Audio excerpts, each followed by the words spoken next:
We start the analysis phase with the intent analyzer.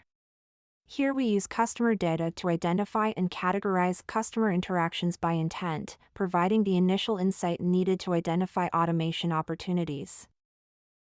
Here we see call intents clustered around intent categories. Larger circles allow us to see which intents occur more frequently than others. In addition to frequency, we can also use other characteristics of the interactions, such as duration and sentiment, to change the visualization and bring focus to those intents and KPIs that matter to the business. For example, by filtering on calls with duration of over 5 minutes, we can see that order status intent has a high number of calls with long durations. Let's drill into the order status intent for more details by clicking the order status intent. Here we see details of order status interactions. Details include the number of occurrences, average duration, and average sentiment. We even see details about the steps that the human agents are taking to address order status interactions. The step details provide the outline for the AI bot to automate order status interactions based on successful versions of the human agent interactions. For example, we can select only the interactions where the agent provided a greeting and confirmed customer details prior to checking order status. From here we select Build Bot to use this insight to create the AI bot for order status. We can select a predefined bot based on vertical use case or create a define a new bot. Here we're going to give the bot a personality and a purpose. We want the order status bot to be a friendly and understanding virtual assistant who helps customers with the status of their order. Now we outline the tasks of the bot.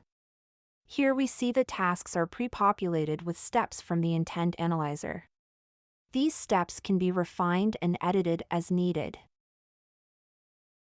Now our bot is ready to publish and include in our SmartFlows flow. In SmartFlows, we use the AI bot action to include the order status bot in our flow. We select the order status bot from the drop-down of available bots and define the exit conditions, variables to collect, and other configuration details.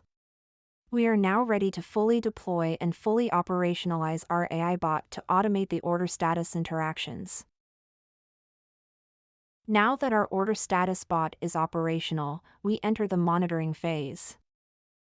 Some time has passed since deployment, so let's check in on the order status bot using the bot performance dashboard. Here we can view key metrics for all of the bots, including total interactions serviced, containment rate, and the bot effectiveness score. The bot effectiveness score provides a single metric to evaluate bot performance and compare bots to each other. Looking at individual bots, we can see the order status bot is doing fairly well, but we'll still keep an eye on it. We notice, however, the return processing bot doesn't seem to be very effective. There are a lot of drops and transfers. Let's click into the return processing bot to take a deeper look. Here we can see a list of the interactions handled by the return processing bot and the various outcomes. We want to look into what could be contributing to its low effectiveness, so let's take a look at some examples when the bot failed. Selecting an interaction, we can see details of the conversation. Scrolling through the conversation, we can see the bot is not effectively handling the scenario where the customer doesn't have their RMA number, and the bot is transferring the call to an agent. Armed with this insight, we can go to the Bot Builder application and make the necessary updates needed to effectively handle this scenario. We select the return processing bot from the list of bots, make the necessary updates to support the RMA scenario, and publish this updated bot to put it into action. Checking in on our return processing bot, we see that its effectiveness has greatly improved since our updates. From here we can continue to investigate other bots for improvement, or go back to our intent analyzer and discover additional automation opportunities.